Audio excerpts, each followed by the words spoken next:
আসসালামু আলাইকুম সুপ্রিয় দর্শক, আপনারা দেখতেই পাচ্ছেন যে অনেকক্ষণ যাবত এখানে ভিডিও করতেছি না। মূল উদ্দেশ্যটা হচ্ছে বিপিএল এর টিকিটের জন্য এত মারামারি করতেছে, বিপিএল টিকিট দেওয়া বন্ধ করে দিচ্ছে, তাই কিন্তু তারা আন্দোলন করতেছে বিপিএল এর টিকিটের জন্য।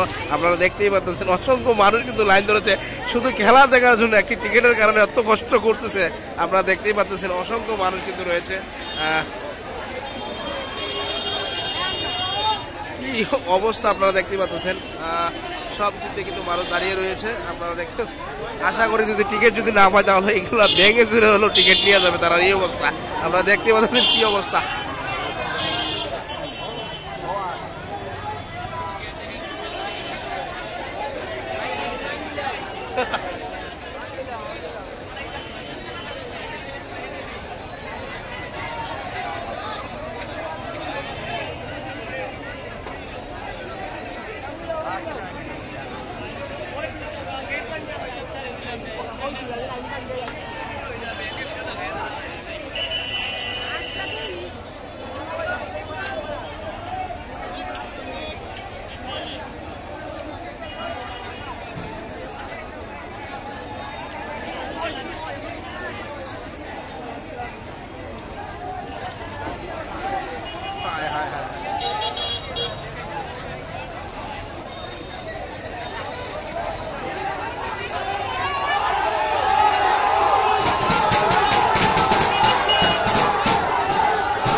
দেখতে পাচ্ছেন যে আসলে বিপিএল এর টিকিটের জন্য মানুষ কি করতে পারে। দেখুন, একটু খেলা দেখার জন্য একটি টিকিটের কারণে তারা অনেক মানুষ কিন্তু পেয়েছে, তারা কিন্তু পাচ্ছে না। সেই কারণে কিন্তু আজকে তারা কিন্তু না পাওয়ার কারণে কিন্তু আজকে আন্দোলনে কিন্তু এই দেখতে পাচ্ছেন যে অসংখ্য মানুষের কিন্তু হাঙ্গামা করতেছে। আপনারা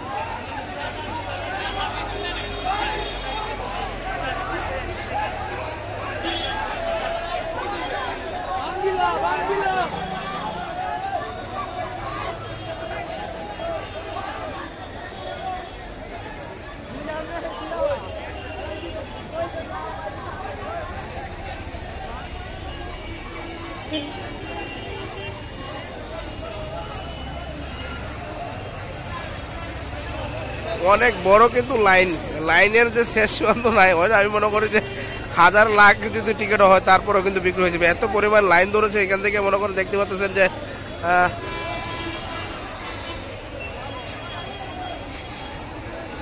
প্রায় দরগা গেটের কাছাকাছি পর্যন্ত লাইন ধরেছে।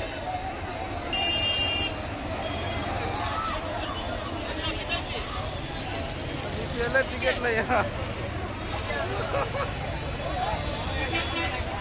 মূলত এখানে কি হয়েছে আমরা দেখতে পাচ্ছি।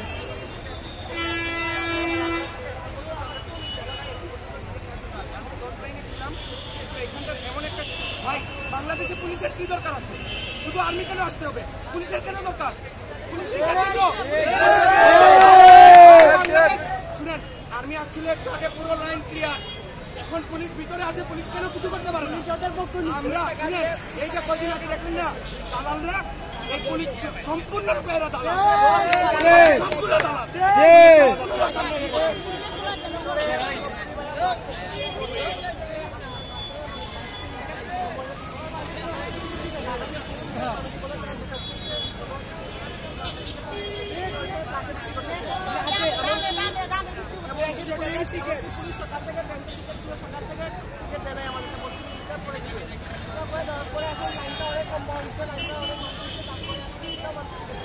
সবই সিন্ডিকেট, সবই সিন্ডিকেট।